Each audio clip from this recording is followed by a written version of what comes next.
오늘 강의는 우리 중국 동포, 제중 동포, 또 제중 한인 또는 조선족 이렇게 다양한 이름으로 불리는 경우인데, 일단은 저는 학술적인 용어로 그래도 객관성을 갖는 것을 우리가 제중 한인이라고 이렇게 부릅니다. 그리고 국내에 들어와 있는 경우에서는 중국 동포 이렇게 사용을 할까 그래요.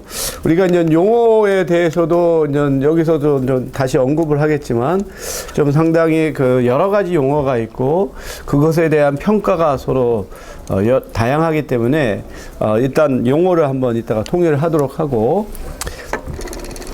지난 시간에는 우리 코리안 디아스포라의 연속적 이주라고 하는 개념을 통해서 우리 재외 한인들의 지금까지의 다양한 이주와 정착의 과정을 한번 살펴보았고요.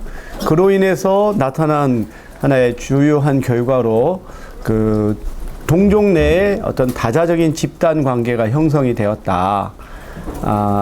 그 이전에는 거주국 내에 한인이면 한인, 제중 한인이면 제중 한인 이렇게 하나의 민족과 또 국민이 일치된 경우였다라고 한다면, 이제는 한인이라 할지라도 그 안에 국적이 다양하고 또 이주 시기가 서로 다른 사람들이 공존하는 그런 현상이 나타나고 있다.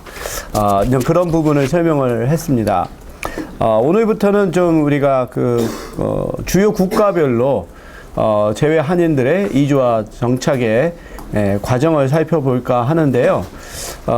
그 중에서 가장 큰 우리 제외 동포 집단이 이 제중 한인 또 중국 동포입니다. 지금 외교통상부에서 2년마다 제외 동포의 규모를 추정을 해요. 이건 어디까지나 추정이거든요. 그것에 따르면 이 중국 동포가 한 220만 명 정도로 규모가 가장 큰 동포 집단이고, 그 다음 번째가 재미 한인입니다.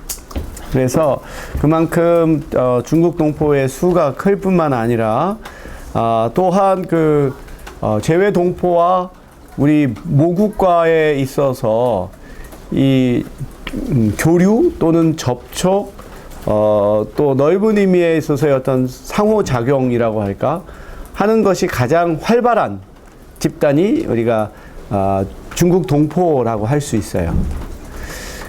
재미 동포, 재미 한인만 하더라도 사실 멀리 떨어져 있잖아요. 멀리 떨어져 있고, 두 번째로는 미국이 한국보다 선진국이니까 재미 한인들이 한국으로 이렇게 일을 하러 오는 경우는 드물잖아요. 한국의 방문이라든지 또는 또 우리 동포 2세대 가운데서 이제 미국에서 성공하기 어려울 경우에 한국에 와서 또 성공을 꿈꾸는, 특히 연예인들 경우에 그런 경우가 많잖아요. 그냥 그런 경우를 제외하고 취업을 목적으로 한국에 오는 경우는 드물죠. 그렇지만 이제 중국과 한국이 아직까지 경제적 격차가 있고, 그러다 보니까 한국에 취업하려고 하는 중국 동포의 수가 제일 많고, 그 수가 국내에 60만 명에서 70만 명에 달하죠. 한번 저는 지금 여러분들하고 함께 대림동에 우리 중국 동포 지역을 현지 조사를 할 생각을 갖고 있어요. 우리가 수업이 오후 3시 반이니까 한 오후 시간에 만나서 한 두세 시간 정도 현지 조사를 하고 맛있는 식사를 여러분들한테 대접을 할까. 인천의 차이나타운도 좋은데 너무 멀고, 그래서 대림동을 생각을 하고 있어요. 그래서 대림동을 가보면 주말이 되면 한 20만 명의 중국 동포들이 다 대림동에 모입니다. 그 정도로 굉장히 크고요. 그러다 보니까 우리 중국 동포와 한국인 사이에 어떠한 이 접촉과 상호작용이 굉장히 다양한 방면에서 이루어지고 있어요. 지금 제가 서울시의 연구 용역 과제로 서울 서남권, 거기에 이제 가리봉동, 대림동, 그런 지역이 포함이 되는데, 서울시에서 이 서남권의 중국 동포 밀집 지역을 어떻게 개발을 할 것인가를 지금 고심하고 있습니다. 한때는 이 지역을 좀 차이나타운으로 개발을 할 계획을 갖고 있었어요. 그랬더니 거기에 사는 우리 한국인들이 반대하는 거예요. 이제 그러면서 그 계획이 이제 그 수포로 돌아갔고, 그러면 어떻게 하면 이 서남권 지역을 좀 더 하나의 그 새로운 어떠한 보다 생산적인 지역으로 만들 것인가. 그리고 거기에 사는 중국 동포와 한국인이 어떻게 협력하면서 공존할 것인가. 이걸 모색하는 연구를 우리가 지금 수행을 하고 있는데, 그런 면에서도 한번 우리가 가볼 만한 곳이다라고 생각을 합니다. 이 연구를 하면서 지금 제가 공동연구원으로 좀 요청을 한 분이 우리 중국 동포 학자인데 서울대학교 사회학과에서 지금 박사학위 과정에 있고 이번 학기에 논문 심사를 하게 되어 있어요. 이름이 이제 박우 교수인데, 이런 엘리트가 있죠.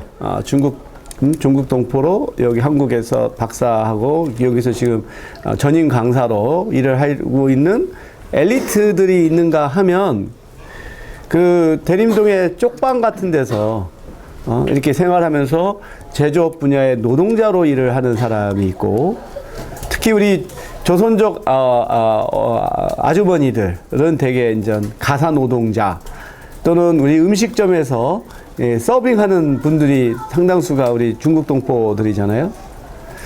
거기에다가 최근에 북한에서 이 마약을 밀수하는데 탈북자들하고 중국 동포들하고 이렇게 서로 이 연합을 해서 20명이 기소가 된 그 사건을 여러분은 보고 신문 기사로 아마 봤을 겁니다.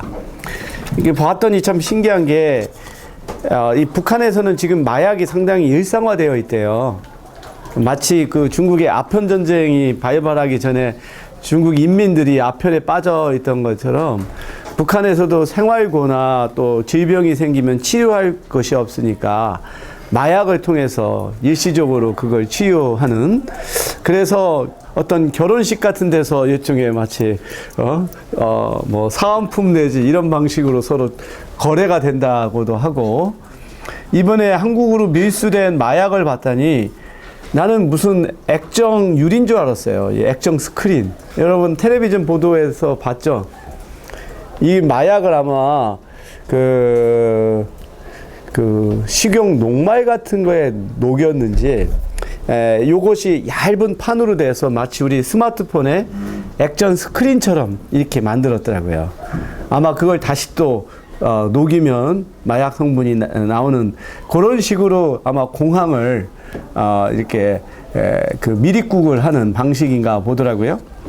그러니까 한편으로는 우리 중국 동포 중에는 이렇게 교수와 같은 엘리트들이 있는가 하면, 또 한편으로서는 이런 우리가 보이스 피싱이든 또는 이와 같은 마약 밀 입국자와 같이 굉장히 다양한 방식으로 한국 사회에서 중국 동포하고의 접촉이 이루어지고 있다. 사실 어느 우리 재외 동포 중에 중국 동포와 모국의 한국인과 이렇게 다양한 형태의 접촉이 이루어지는 경우가 없죠. 그렇죠?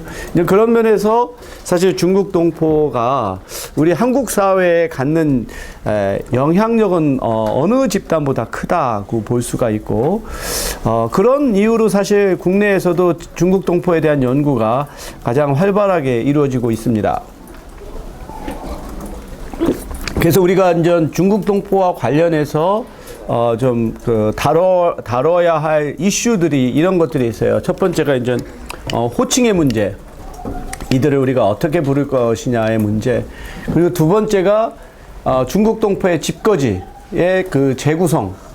한편으로는 이제 이따가 설명을 하겠지만, 동북 삼성에서 밀집하던 우리 중국 동포들이 개혁 개방 이후로 중국의 이제 연해 지역으로 이주를 하고 대도시로 이주하는 그러한 국내 이동이 있는가 하면 한국이나 일본이나 미국이나 심지어 영국으로까지 가는 이런 국제 이동이 굉장히 활발하게 이루어지는 그러한 경우가 있습니다.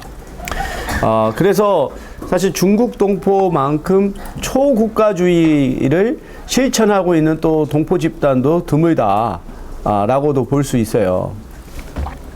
두 번째로는 그 중국 동포 중에는 한국 의존형의 자본가 계층과 또 그 중국의 어떤 자립형적인 이 자본가 계층이 이제 동시에 이제 형성되고 있다라고 하는 거죠. 근데 점차적인 하나의 경향은 한국 의존형의 자본가들이 숫자나 비율이 줄고 중국에서의 어떤 자립형적인 자본가들이 늘어가고 있는 추세다라고 하는 것이고, 중국의 이러한 기업가들 중에는 젊은 나이에 30, 40에 정말로 엄청난 재벌로 성장한 사람들도 있어요.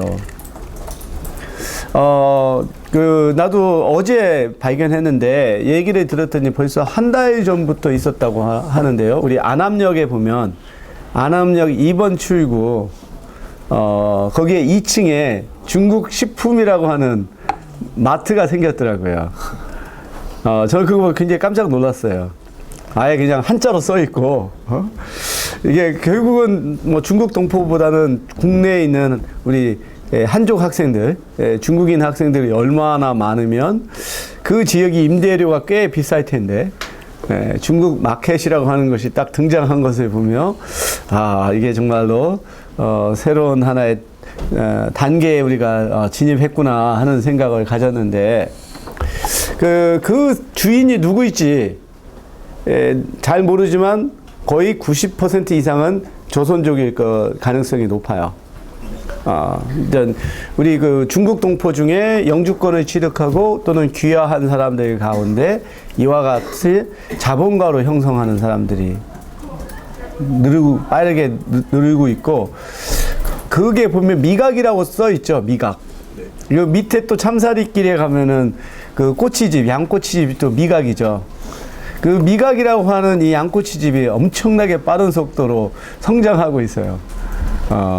그러니까 그 사장도 내가 한번 신문에서 본 적이 있는데 나이가 젊은 사람이에요. 이렇게 조선족들, 우리 중국 동포들 가운데서는 젊으면서 이런 기업가적인 이러한 정신이 아주 투철해서 빠르게 성장하는 사람들도 있다라고 하는 점이죠. 그리고 또 우리가 한번 방문하려고 하는 대림동과 같은 중국 동포의 이 집거지, 이 안에서 이제 우리 한국인과 중국 동포 간에 있어서의 문화 충돌도 발생하고 있고, 그리고 일종의 경제적으로 낙후됐던 지역이 중국 동포들이 밀집하면서 정말로 그 임대료가 올라가고 경제가 활성화되는 지역으로 또 변모하는, 하지만 또 범죄 같은 것들도 늘어나면서 그 지역에 대한 내국인들의 기피가 이제 증가하고 있는 그러한 문제. 그리고 앞서도 내가 얘기했던 것처럼 계층 분화. 이 조선족이 우리가 생각하는 이런 단순 노동직만 있는 게 아니고 이런 전문직들도 늘어나고 있다는 거. 그리고 이제 중국 내에 우리가 조선족이라고 하면은 신선족이라고 해가지고 새로운 조선족이다 라고 하는 집단이 누구냐면 한국인들이에요. 이제 개혁개방이 아니라 한중수교 이후로 한국인들이 중국으로 많이 진출을 했습니다. 그냥 가장 큰 이유는 중국의 인건비가 싸고 물가가 싸고, 그러니까 이제 그 한국인들이 거기서 사업을 하러 갔었죠. 그래서 그 당시에는 이들이 중국의 물가가 워낙 싸니까 굉장히 아주 신선의 대우를 받았습니다. 근데 지금은 상당수가 쪽박을 찼어요. 그래서 쪽박족이라고 불러야 될까? 이렇게 우리 그 원래의 올드 커머와 뉴 커머 사이에서의 또 관계, 요것도 지금 중국 동포 사회에서 중요한 하나의 현안입니다. 이런 부분들을 이제 우리가 중요하게 다뤄야 될 거고요. 그래서 이 호칭 문제와 관련해서 이 중국 동포를 조선족이라고 부르는 것에 대해서 조사를 해 보았더니 이 부정적인 대답을 한 경우가 한 63%로 긍정적인 대답보다 더욱더 더 많다. 이 부분도 상당히 해결하기가 어려운 이유가 꼭 우리가 조선족이라고 부를 때 이것이 우리 중국 동포를 비하하는 말이냐? 꼭 그렇지는 않거든요. 조선족이라고 하는 것은 중국의 그 52개 소수 민족 중에 하나로서 정부의 공식적인 명칭입니다. 그리고 중국 내에서도 우리 중국 동포들이 자신을 조선족이라고 부를 때 그걸 이렇게 비하하는 것으로 이렇게 사용하고 있지 않거든요. 그런데 이제 한국에서 이 조선족이라고 하는 용어와 관련된 사건들이 굉장히 부정적인 것들, 오원춘의 토막살인 사건이라든지 그런 것들, 이런 식으로 부정적인 사건과 조선족이라고 하는 것이 항상 용어가 같이 쓰이면서 이 부정적인 의미가 이렇게 드러나지 않았나 싶은데, 그래서 어찌됐든 간에 본인들이 그렇게 좋지 않게 생각하는 용어를 우리가 계속해서 사용하는 것도 예의가 아닌, 그렇게 본다면 앞서 말한 것처럼 우리가 학문적으로 객관적으로 부를 때는 이제 재중 한인, 왜냐면 한인이라고 하는 말이 이거는 특별히 그런 건 아니잖아요. 그러니까 재중 한인 또는 국내에 거주하는 경우는 중국 동포, 이런 식으로 우리가 부르는 게 적합하지 않겠나 하는 생각을 갖습니다. 중국 동포의 이주의 역사는 연구자에 따라 다른 방식으로 이렇게 구분될 수 있지만 저는 이게 5가지로 이렇게 구분을 합니다. 첫 번째가 그 초기 1860년부터 우리 이제 재외 한인이 역사가 시작된 것으로 보는데 1860년부터 1919년, 그러니까 일본이 만주사변을 일으켜서 중국으로 진출하는 그 시기 이전까지. 그리고 제2단계는 일본이 이제 만주국을 건설을 해서 이 만주를 대륙 침략의 병참 기지로 만들기 위해서 거기서 농업과 공업을 발달시키는데 그 부족한 인력을 충원하기 위해서 우리 이 한국에서 노동자들 또는 농민들을 대거 집단 이주를 시켜요. 이 시기가 이제 중국 내에서 우리 중국 동포의 인구가 아주 급격하게 증가하게 된 하나의 요인이 되는 거죠. 그러니까 그 이전에는 개별적으로 또는 자발적으로 중국으로 이주를 했다면 일제시대 때는 이게 집단 이주의 형태를 취하게 돼요. 그 다음에 제3단계는 민족의 실현기인데, 중국 내에서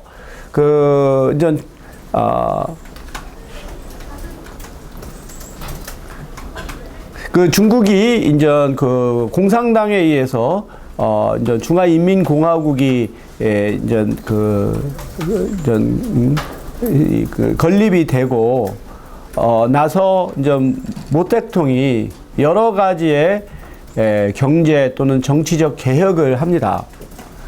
근데 초창기에 경제 정책들이 굉장히 많은 실패를 해서 굉장히 많은 아사자가 이제 발생을 했어요. 이 경우에 이제 이것은 모 대통령의 어떤 정치 리더십에 엄청난 타격이 되기 때문에 그것을 만회하기 위해서 여러 가지의 이제 정치 개혁을 하게 되는데, 그것의 대표적인 것이 이제 문화 대혁명이라고 하는 거죠. 이 시기에 이제 중국 내에서만도 한 20만 명이 목숨을 잃었는데요. 우리 한인들도 이 문화 대혁명 시기에 많은 박해를 당하게 됩니다. 그래서 이 문화 대혁명이 70년대 이제 중반에 이제 끝나게 되면서 이제 우리가 덩샤오핑, 등소평이라고 하는 이제 새로운 주석이 이제 리더로 부상하면서 이 등소평이 내세운 것이 바로 개혁 개방이죠. 그래서 이제 등소평이 내세운 게 그거잖아요. 흑묘 백묘론. 쥐를 잡을 때 이게 검은쥐든 흰쥐든 상관이 없다. 그래서 실용주의적인 노선을 취하게 되면서 중국이 이제 세계를 향해 개혁 개방을 하게 되고, 그것이 처음에는 농촌의 개혁에서부터 시작한 것이 이제 연해 지역을 중심으로 해서 공업이 발달하고 이러한 시기를 맞이하게 되는데, 이 시기에 이제 우리 중국 동포들도 동북 삼성의 그 고립된 지역에서 벗어나서 중국 본토로 이렇게 이주하게 되는 시기를 맞이하게 됩니다. 그리고서 마지막 시기가 이제 1992년에 한국과 중국 간에 이제 국교가 수립이 되면서 중국 동포들이 한국으로 이제 대거 입국하게 되고, 또 한국인들이 중국으로 또 입국하게 되고, 이러한 것이 이제 가장 최근의 시기라고 볼 수가 있죠. 우선 그 10단계의 역사를 보면 처음에 우리 그 조선인들이 중국으로 넘어갈 때는 주로 이제 함경도 지역에 사는 사람들이 국경을 넘어서 뭐 만주지만 특히 이제 거기를 간도라고 불러요. 간도. 지금의 이제 연변 지역, 그 지역을 간도라고 부르는데, 그냥 간도에 건너가서 생활을 하는데, 근데 이 시기에 이주는 불법입니다. 이 백두산이 이 청나라의 시기에 그 만주족의 하나의 그 영산으로 불렸어요. 그러니까 청나라 민족의 효시가 백두산이다 라고 해서 봉급령이 내립니다. 봉급령. 그래서 이 백두산 지역에는 우리 조선인뿐만 아니라 중국인들조차 거기에는 들어갈 수 없게끔 만들었어요. 그러니까 이 상황에서 이제 그 우리 조선에서는 또 이 1860년 당시에 또 대기근이 들고, 또 탐관오리들의 그러한 민중에 대한 탄압이 심해서 사람들이 먹고 살기 위해서 이제 이걸 국경, 그 당시에 뭐 국경이라고도 할 수는 있지만 누가 지키는 사람도 없으니까 건너가서 전 처음에는 계절 농사의 형태를 취해요. 그러니까 봄에 가서 씨앗을 뿌리고 가을에 가서 수확하는 식으로 진행을 하다가 점차 사람들이 거기에 이제 정착을 하게 되죠. 이런 방식으로 일제 시기 전에 15만에서 20만 명 정도가 이제 건너가게 되고, 그 다음에 일제 그 통치기 중에는 일제 압제를 피해서 이 농민과 또 항일 운동가들이 이제 만주로 건너가서 간도로 건너가서 거기서 또 이 그 정착 촌을 형성을 하고, 또 거기서 이제 독립운동을 하는 대표적인 것이 우리가 이제 청산리 전투, 그런 경우가 있죠. 김자진 장군이 이끄는 이 청산리에서 일본군을 전멸하는 그러한 독립운동을 전개하기도 하죠. 그러다가 이제 그 만주국이 건설이 되면서 일본이 만주를 개척하기 위해 이제 조선에서 대규모의 집단 이주를 하게 되죠. 이런 방식을 통해서 1944년에는 이 동북 삼성의 조선인의 숫자가 165만 명에 달할 정도로 엄청나게 급성장을 하게 되었죠. 그래서 이렇게 집단 농장을 집단 이주를 하다 보니까 되게 만주에서의 우리 조선인들의 마을이 형성될 때 우리 모국에서 같은 동네에 살던 사람들이 함께 이주를 하는 그러한 형태를 취하게 돼요. 그래서 처음에는 지금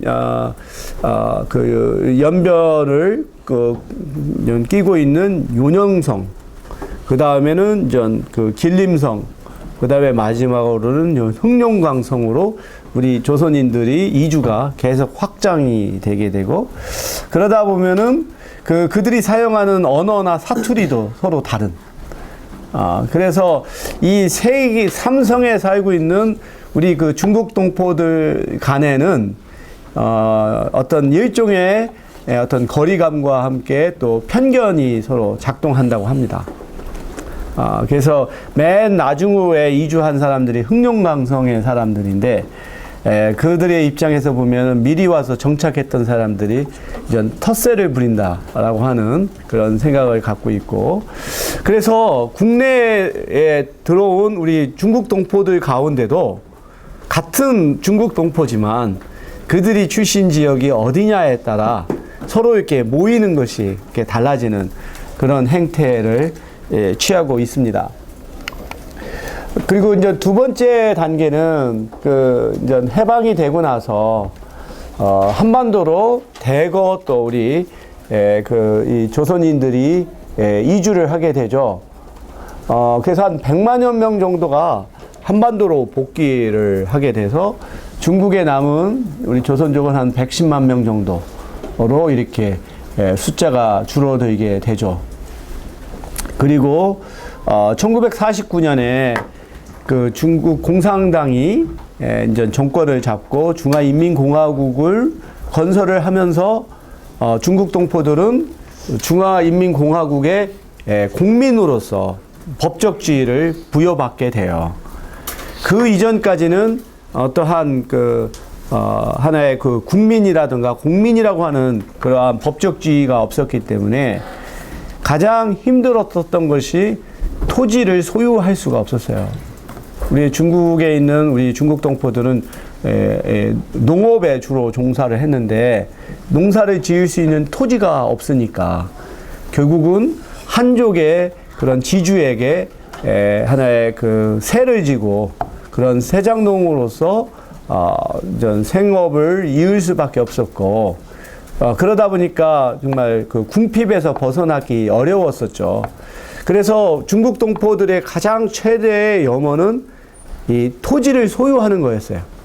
그리고 중국 국민이 되는 거. 국민이 되어야 토지를 소유할 수가 있으니까.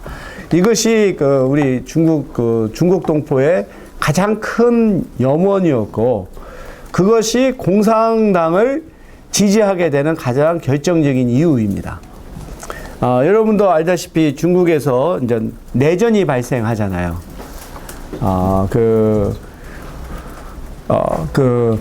장개석이 이제 지도자인 국민당, 그리고 모택동이 이제 이끄는 공산당이 서로 내전을 벌이게 되고, 그런데 국민당은 훨씬 더 사실 그 군사력이라든가 경제적인 면에서 더 유리했죠.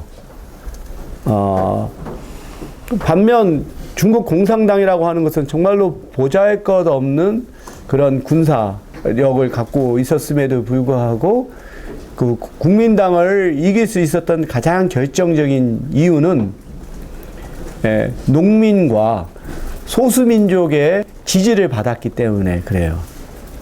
그 장개석은 이 소수민족에 대해서 상당히 좀 고압적인 자세를 취했고, 한족 중심의 그러한 동화 정책을 갖고 있었어요. 그래서 소수민족이라고 해서 어떤 대우를 한다던가 하는 것이 아니라 한족의 지배 체제에 그냥 동화되는 이런 생각을 가졌다고 한다면, 공산당은 뭐 그 이념 자체가 일종의 공산주의잖아요. 함께 잘 사는 그런 것도 있었고, 그들 자신이 군사력이 약했기 때문에 그것을 보완하는 방법으로 이 농민들, 그리고 특히 중국에서 보면 소수민족들의 비율은, 인구 비율은 중국 인구의 8%에 못 미쳐요. 하지만 이 소수민족들이 살고 있는 지역은 중국 그 영토의 반 이상을 차지하죠. 그리고 주로 이 변방 지역의 소수민족들이 살면서 거기는 지하 자원들이 많아요. 그뿐만 아니라 이쪽에 국경지대에 살고 있기 때문에 안보적인 차원에서도 매우 중요하죠. 그래서 중국이 소수민족에 대해서 사실 어느 나라에 비교해서 소수민족 우대 정책을 펼치는 국가입니다. 뭐 우리가 미국, 뭐 캐나다, 호주 뭐 이런 나라가 다문화주의를 이렇게 실천한다고 하지만 그런 것이 나온 것은 1970년대 이후이고 그런 다문화주의라고 하는 것도 뭐 여전히 주류 민족의 우위를 전제로 한 그 소수민족에 대한 배려라고 볼 수 있죠. 근데 중국은 처음부터 이 소수민족들이 건국 과정에서 아주 지대한 역할을 했고, 그리고 중국 공산당은 그것을 처음부터 정책에서 소수민족에 대한 우대 정책을 펼치고 있어요. 이제 몇 가지 예외적인 사례는 있죠. 신장성의 위구르족들이라든지 티벳이라든지 이렇게 분리 독립을 하려고 하는 소수민족에 대해서는 엄청난 탄압을 하고 있지만, 그 외의 소수민족에 대해서는 사실 굉장히 우대 조치를 취하고 있다라고 우리가 볼 수 있어요. 그런 식으로 중국의 국민당이 마치 우리가 생각해 보면 베트남 전쟁에서 남베트남처럼 자본가들의 지배를 받은 좀 더 우익적이고 또 그런 과정에서 부패한 그러한 집단이라고 한다면, 공산당은 북베트남처럼 농민과 프롤레타리아의 어떤 지지를 받는 그러한 그 정부라고 볼 수가 있죠. 그래서 중국 동포들은 이 내전에서 공산당의 편에 서서 아주 혁혁한 공을 세워요. 우리가 이제 팔로군이라고 하는 말 들어봤죠. 팔로군. 그래서 이 팔로군이 바로 우리 중국 동포들로 구성된 군사 단위예요. 이 과정에서 전사자의 비율로 봐도 많고, 전쟁 영웅의 숫자도 우리 중국 동포를 앞서는 민족이 없어요. 그만큼 아주 중국의 건국 과정에서 혁혁한 공을 세우게 되죠. 그 결과 이제 중국이 이제 건설이 되면서 곧바로 중국 국민으로 인정을 받고, 그 다음에 연변 조선족 자치주가 설립이 돼요. 안에 그 지역은 우리 중국 동포들이 자율적으로 통치하는 이런 것이 허락이 되고, 그 안에서 결국은 수장들도 조선족이고, 학교도 조선족 학교에서 한국어, 우리 조선어로 가르치고, 문화도 유지할 수가 있는, 세계 어느 나라에 이렇게 자치주가 있는 나라가 있습니까? 우리가 코리아타운이라고 하는 건 있지만, 그건 사실 뭐 한인 가게들이 밀집된 지역이지, 그렇다고 해서 코리아타운에 있는 지역에 수장이 한인이 되는 경우는 없잖아요. 이게 중국 동포는 그런 면에서 굉장히 이런 소수민족에 대한 우대 정책을 펼쳤다라고 볼 수가 있고, 심지어 중국에서 인구 문제를 고민해서 한자녀 정책을 펼치잖아요. 가족에서 자녀 하나만을 가질 수밖에 없는. 그렇지만 조선족은 2명까지 가질 수 있었어요. 하지만 우리 중국 동포들이 자녀를 안 가져서 그렇지 2명까지 가질 수가 있고, 지금은 3명까지 가질 수 있다고 하는데 안 낳으려고 하죠. 그리고 또 한 가지 중요한 것은 연변 대학이 중국에서는 처음으로 소수민족 대학으로 건립이 돼요. 이런 경우가 없어요. 몽골이 엄청난 크시기지만 그렇다고 해서 몽골 대학이 건립된 것은 없죠. 그만큼 우리 중국 동포들이 중국의 건국 과정에서 엄청난 희생과 기여를 했기 때문에 그거에 대한 인정을 받았다라고 볼 수가 있습니다.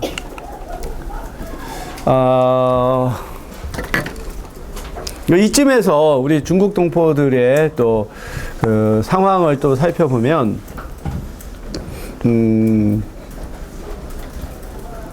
우리 중국 동포도 그렇고요. 우리가 또 한번 다루려고 하는 그 독립국가연합의 고려인 동포도 그렇고, 보면 이들이 그 현지에서 적응하는 방식을 보면 그 현지의 주류 민족 집단과 경쟁하는 것을 피하고 대개 어떤 보완적인 그러한 그 경제 활동을 합니다.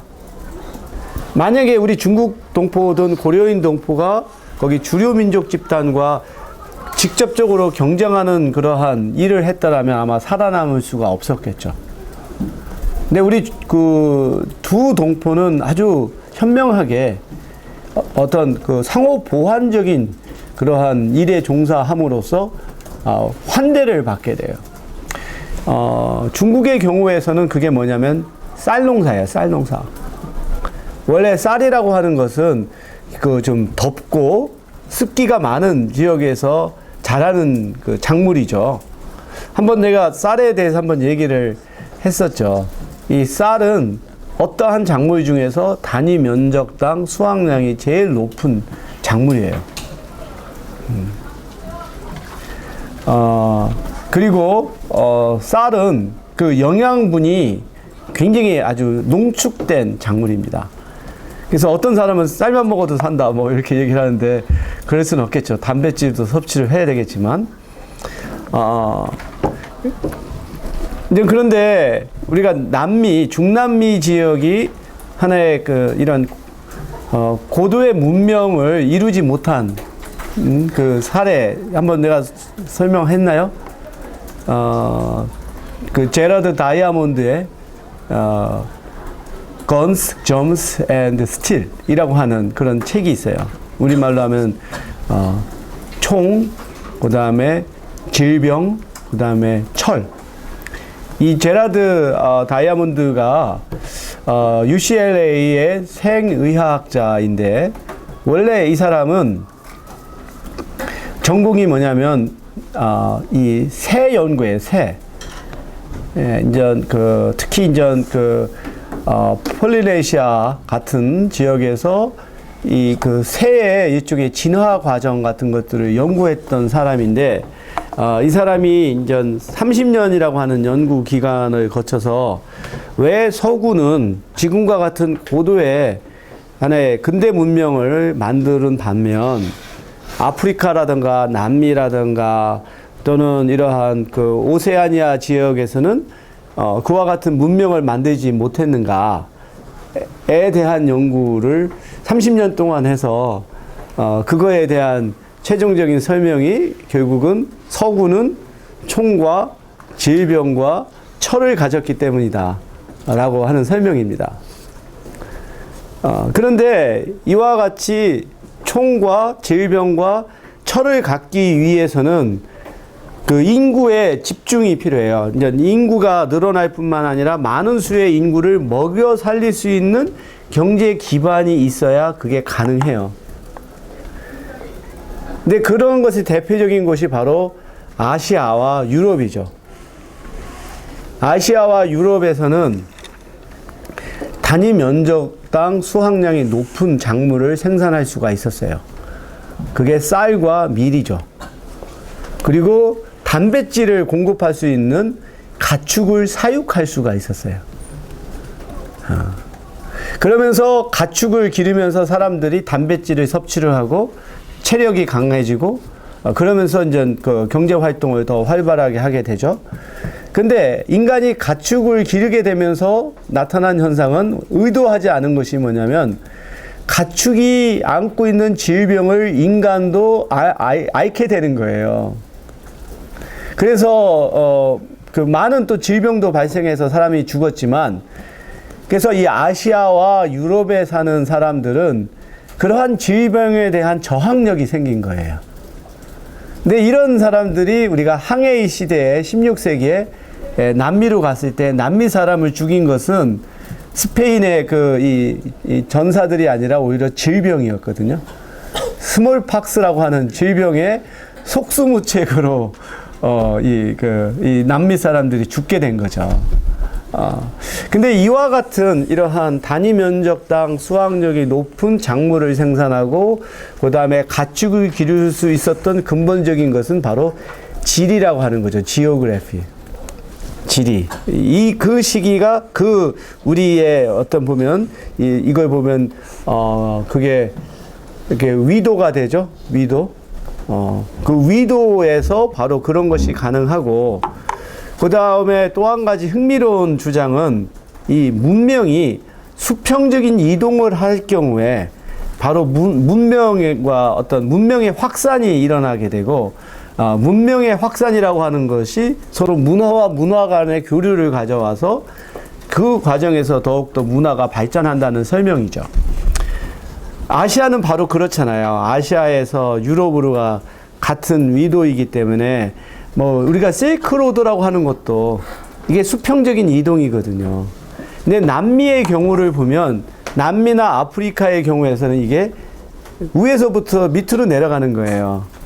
그렇게 되면 생태계가 달라요. 생태계가 다르게 되고, 그래서 어느 한 지역에서 발전한 문화가 다른 지역에서 이식이 되고 발전하기 어렵게 되는 구도를 낳는다라고 하는 거죠. 하여간에 굉장히 흥미로운 주장인데, 내가 여기서 말하려고 하는 것은 다시 쌀로 돌아와서, 그래서 이게 쌀을 경작하는 지역은 굉장히 인구 밀도가 높아요. 그러니까 그 많은 인구를 먹여 살릴 수 있는 뭐라고 말할까, 이 역량을 갖고 있는 게 쌀이라고 하는 거죠.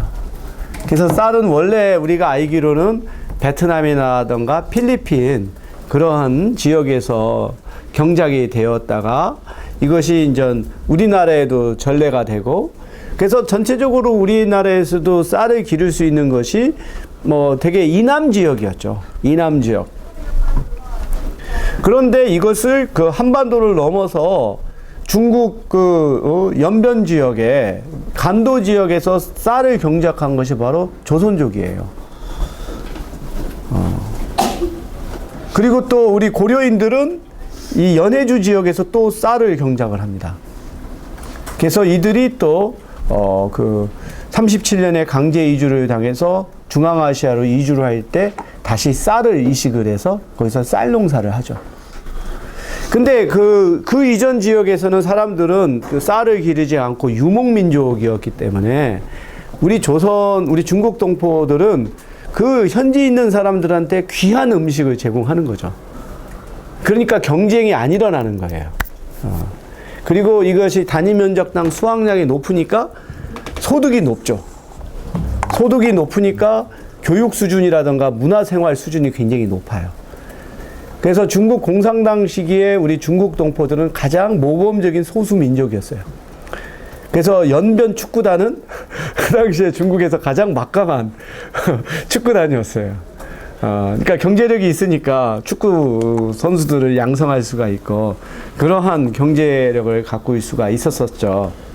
그게 이제 우리 재외 한인들이 세계 어느 지역을 가더라도 보이는 적응의 양식이에요. 거기에 있는 권력을 갖고 있는 다수 집단과 경쟁을 하기보다 그걸 의도적으로 피하면서 어떤 보완적인 일을 하게 되는 이런 걸 통해 경제적인 기반을 마련하는 그러한 적응의 양식을 보여왔습니다. 그러다가 우리 이제 중국 동포들이 아주 시련기를 맞이하게 되죠. 앞서 말한 것처럼 모 대통령이 정권을 잡고서 보이는 양식이 뭐냐면은 이게 특히 이제 이걸 설명을 해야 되는데 1958년부터 대약진 운동이라고 하는 것입니다. 그러니까 원래 중국 공산당은 소련으로부터 영향을 받아서 그 소련식의 일종의 집단 생산 양식을 도입을 해요. 그래서 이 대약진 운동이라고 하는 걸 통해 공동 생산, 공동 소비라고 하는 것을 하게 되는데 이것은 결국은 개인의 어떠한 인센티브를 줄이게 되는 거죠. 자기가 일을 해서 자기께 되면 악착같이 일을 하지만 공동 생산에서 공동 소비한다라고 생각하면 사람들이 악착같이 일을 하지 않죠. 이것이 이제 그 아주 그 생산성에 저하를 가져오고 그 정말로 수많은 아사자가 이 과정에서 이제 발생하게 됩니다. 이제 그렇게 되니까 그 모택동은 아주 위기에 빠지게 돼요. 그래서 이 위기를 탈출하는 방식이 결국은 그 이 문화 대혁명을 이제 선동하는 거죠. 그 처음 명분은 이 중국과 소련이 처음에는 상당히 좋은 관계를 맺다가 점차 이제 일종의 공산권에서 맹주 위치를 차지하기 위한 헤게모니 전쟁을 벌이면서 그들 간에 있어서의 갈등이 격화가 됩니다. 이때 이제 후르츠초프가 정권을 잡으면서 이제 스탈린 격화 운동을 벌여요. 사실 스탈린 시기에 엄청난 이 숙청과 그 다음에 그 반체제 인사 지식인들을 시베리아에 그러한 그 유형지를 보내고 그 다음에 1937년에 단순히 이 고려인뿐만 아니라 적성 민족이라고 의심받았던 뭐 독일인, 유태인, 폴란드인 할 것 없이 다 중앙아시아로 다 강제 이주를 하고 그랬던 사람이 이제 그 스탈린입니다. 근데 이것을 이제 후르츠초프가 정권을 잡으면서 스탈린을 격화하고 수정주의를 전개하는데 모택동은 이와 같은 수정주의가 중국으로 이렇게 침입하는 것을 막고자 그러한 문화 대혁명을 일으키는데 문화 대혁명이라고 하는 것은 결국은 이 중국 내에서 지금 일어나고 있는 이러한 그 문제들 어떤 부패라든지 또는 불평등이라든지 이런 것이 결국은 이 자본주의가 침투해서 그렇다.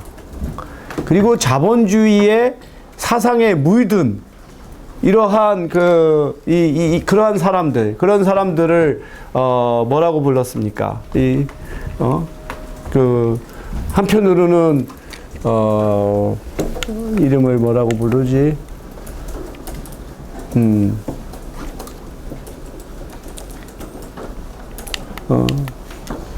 뭐 이쪽에 이제 종파주의자 또는 자본주의자 또 민족주의자 이런 식으로 이름을 붙이면서 이러한 자본가 지식인 그러니까 뭔가 그 모택동의 그 정권의 비판적인 세력이 될 수 있는 사람들을 처단하기 위해서 이 그 문화 대혁명을 본격화하게 되죠. 그러면서 그 1968년부터 문화혁명 소조라고 하는 것을 만들어 가지고 이들이 되게 10대 아주 10대 그 젊은 청년들을 홍위병이라고 이렇게 해서 여기다 빨간색 완장을 차요. 이 홍위병들이 그냥 막 그 무법으로 이제 그 중국 전역을 그냥 완전히 뒤집어 엎는 겁니다.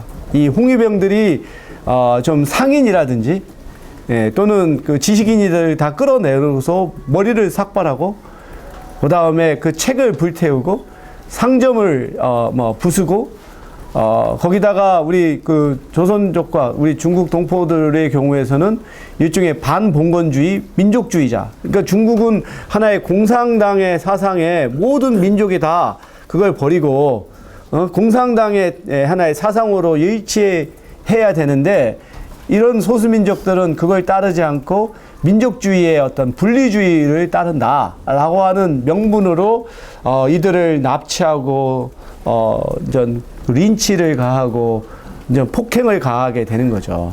이 마치 그냥 광분 중국의 역사에 있어서 가장 아주 그 암흑기라고 할 수 있는데요.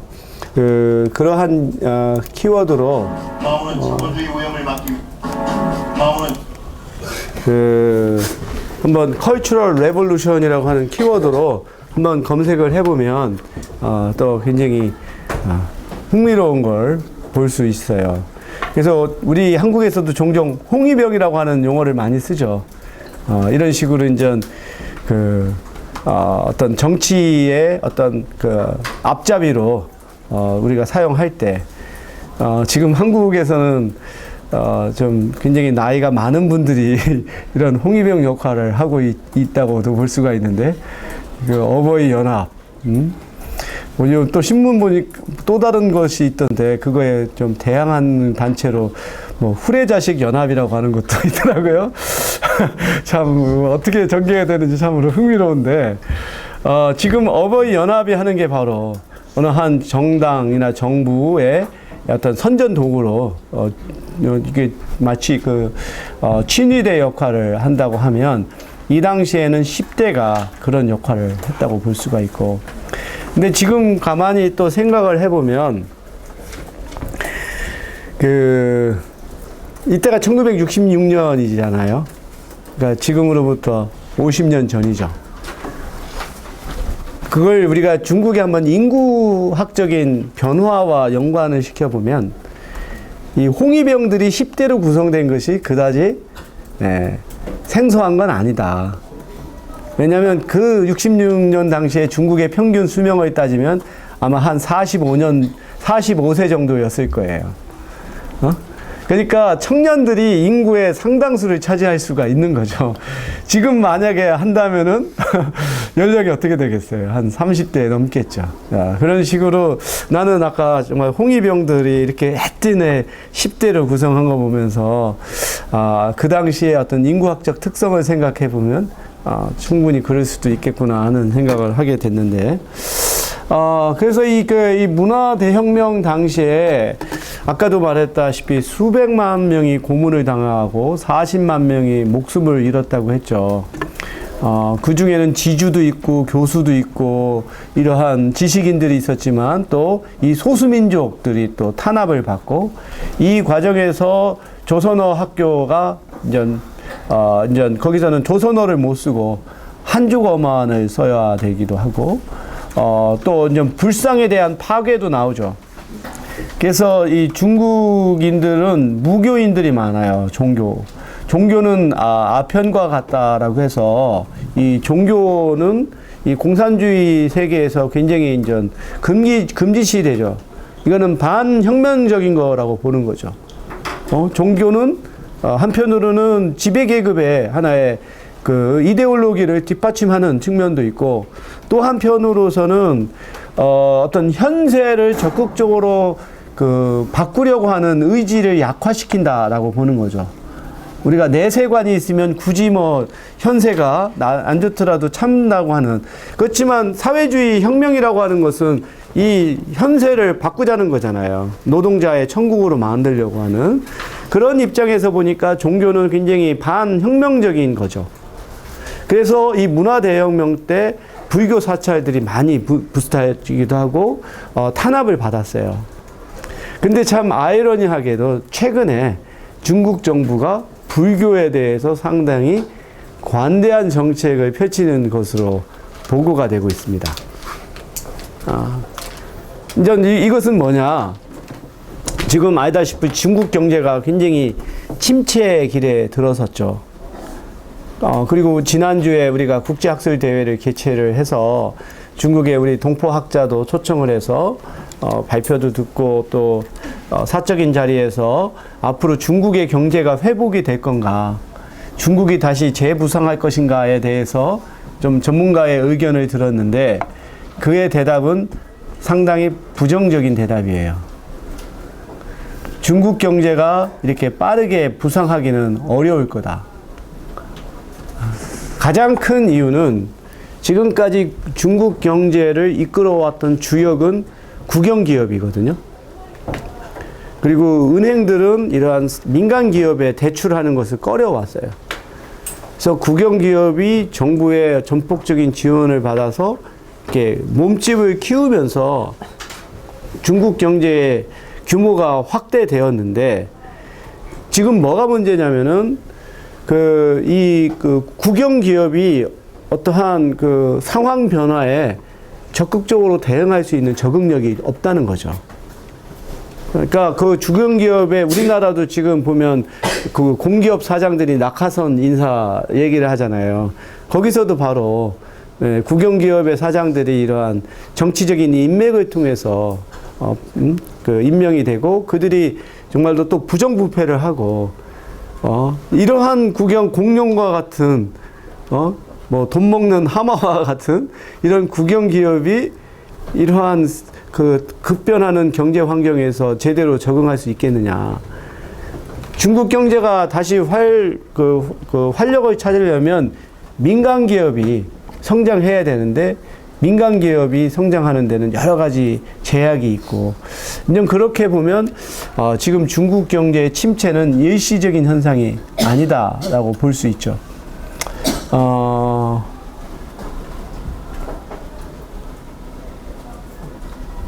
내가 어떤 얘기를 하다가 그 얘기가 나왔는지, 어찌됐든, 문화 대혁명 시기에, 불교 얘기를 했네.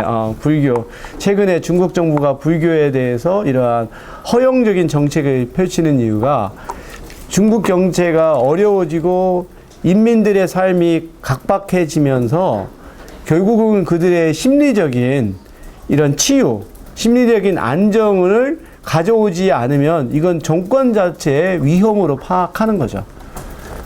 그래서 뭔가 이들이 불만을 사회적으로 이렇게 표출하기보다 내적으로 이렇게 치유하는 방향으로 가는 게 정권 유지에 더 유리하다라고 하는 판단 하에서 불교에 대해서 굉장히 이러한 그 관용적인 정책을 펼친다라고 부르더라고요.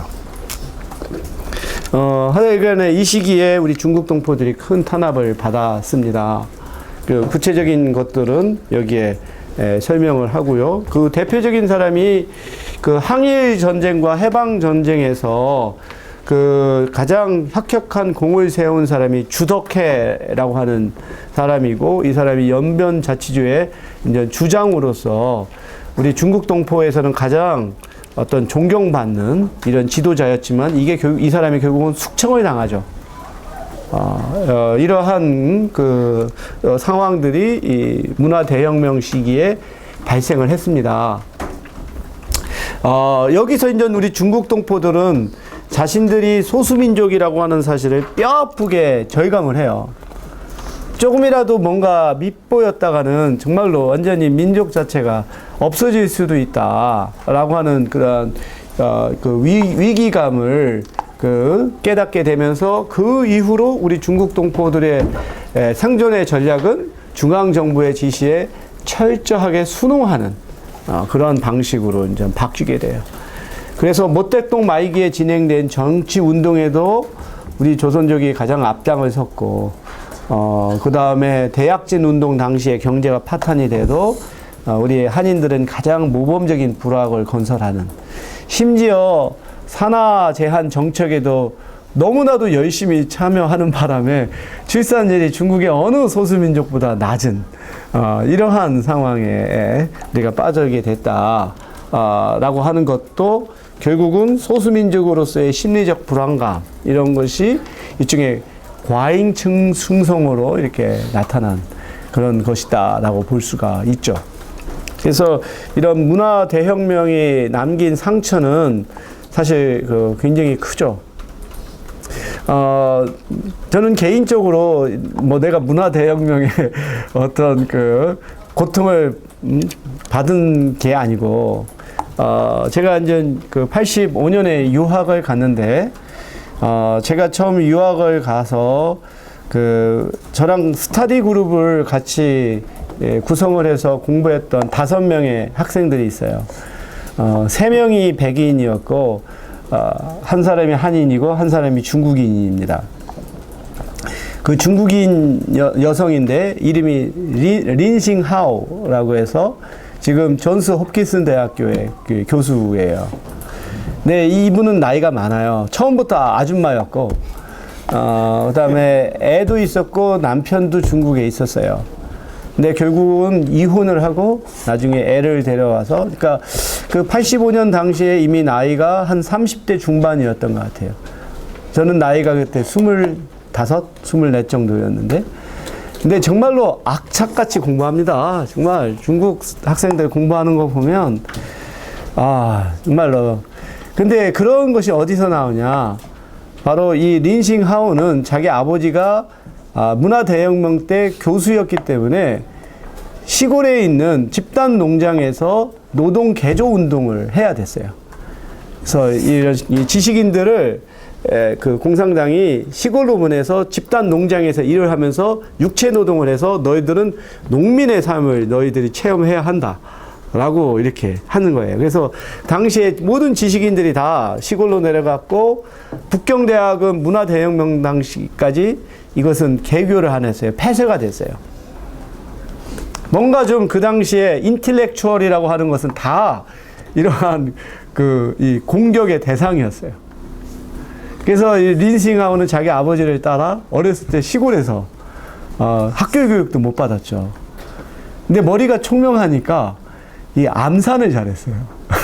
암산을 잘해서 집단 농장에서 회계 일을 보고 그 다음에 문화 대혁명이 끝나고 다시 이제 그 중국이 정상 국가가 되면서 북경대학이 문을 엽니다.